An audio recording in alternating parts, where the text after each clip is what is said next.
آدمی اپنی روح کو دیکھے، یہ روح جو ہے وہ آدمی کا، اللہ اکبر، یہ روح آدمی کے کارخانہ جسم کا ایک فرما روا ہے، ایک سلطان اعظم ہے یہ روح، اللہ اکبر۔ آپ یہ سمجھتے ہو کہ اس عالم بیداری میں آپ اس آلے سے، اس ہاتھ سے کام کرتے ہو، عالم بیداری میں اس آنکھ سے دیکھتے ہو، عالم بیداری میں اس کان سے سنتے ہو، عالم بیداری میں اس ہونٹ سے بولتے ہو، اس زبان سے کچھ چکھتے ہو، عالم بیداری میں اپنے اس جسم کے آلات سے جو ہے تم کام کرتے ہو۔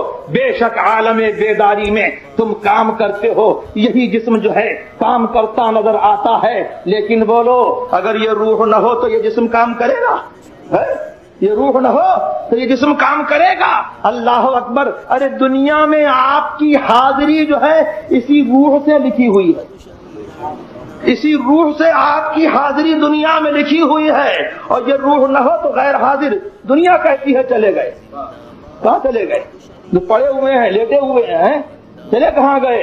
لیکن وہی روح جو ہے چلی گئی، روح چلی گئی تو روح کا اعتبار ایسا ہے، اللہ اکبر، کہ روح چلی گئی تو کہتے ہیں کہ انسان چلا گیا، روح چلی گئی تو انسان چلا گیا، اللہ اکبر۔ معلوم یہ ہوا کہ انسان کی فضیلتیں اور انسان کے کمالات جو ہیں وہ باعتبار روح ہیں، روح کے اعتبار سے ہیں، اور روح کی اسی کے اعتبار سے اس کی زندگی ہے، اسی کے اعتبار سے اس کا وجود ہے۔ اب جسم پڑا رہے، موجود رہے، 1000 برس تک موجود رہے، لیکن دنیا یہی کہے گی کہ وہ شخص چلا گیا، اللہ اکبر۔ تو دیکھو اس روح کے تصرف کا عالم، کہ جب عالم بیداری میں یہ خدمت لیتی ہے، اس جسم سے خدمت لیتی ہے، اور جب روح جو ہے اجازت دیتی ہے، اس جسم کو آرام کرنے کی اجازت دیتی ہے، اللہ اکبر، تو بولو کیا روح جو ہے، جسم تو معطل ہو جاتا ہے، جسم بیکار ہو جاتا ہے، لیکن کیا روح بھی بیکار ہو جاتی ہے؟ اللہ اکبر۔ آپ سو رہے ہیں، آرام کر رہے ہیں، لیکن اب آپ جو ہے ہاتھ کو بھی چلتا دیکھتے ہیں، پیر کو بھی چلتا دیکھتے ہیں، آنکھ کو بھی بینا دیکھتے ہیں، گوشت کو بھی شنوا دیکھتے ہیں، لب کو بھی گویا دیکھتے ہیں، زبان کو بھی ذائقہ محسوس کرتے ہیں، ناک کی بھی جو ہے، ناک میں جو ایک سونگھنے کی کیفیت ہے اس کو بھی محسوس کرتے ہیں۔ تو کیا یہ ناک سونگ رہی ہے؟ کیا یہ لب بول رہے ہیں؟ کیا یہ کان سن رہے ہیں؟ کیا یہ آنکھ دیکھ رہی ہے؟ کیا یہ ہاتھ کام کر رہا ہے؟ کیا یہ پیر کام کر رہا ہے؟ سنو اللہ اکبر، یہ روح جو ہے وہ عالم امر سے ہے۔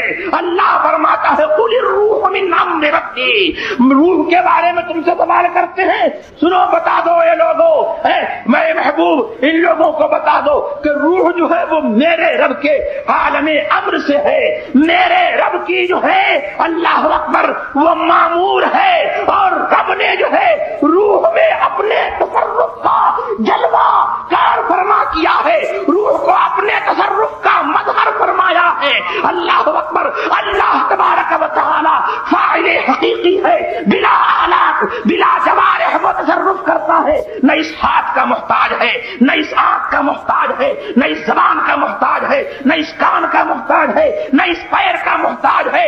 اللہ تبارک و تعالی نے اللہ اکبر اپنے تصرف کو سمجھانے کے لیے روح میں اپنے تصرف کا جلوہ یہ کار فرما دیا کہ نہ روح جو ہے اس ہاتھ کی محتاج ہے، نہ روح جو ہے اس پیر کی محتاج ہے، نہ روح جو ہے اس آنکھ کی محتاج ہے، نہ روح جو ہے اس کان کی محتاج ہے، بغیر ہاتھ کے عمل کرتی ہے، بغیر پیر کے چلتی ہے، بغیر لب کے بولتی ہے، بغیر کان کے سنتی ہے، بغیر آنکھ کے دیکھتی ہے، اور اس کے باوجود جو ہے ایک تعلق جسم سے بھی ہے،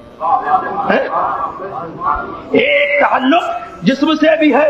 اگر جسم سے تعلق نہ ہو تو مرے میں اور سوتے میں کوئی فرق نہ ہو، حالانکہ سوتے میں اور مرے میں فرق محسوس ہوتا ہے۔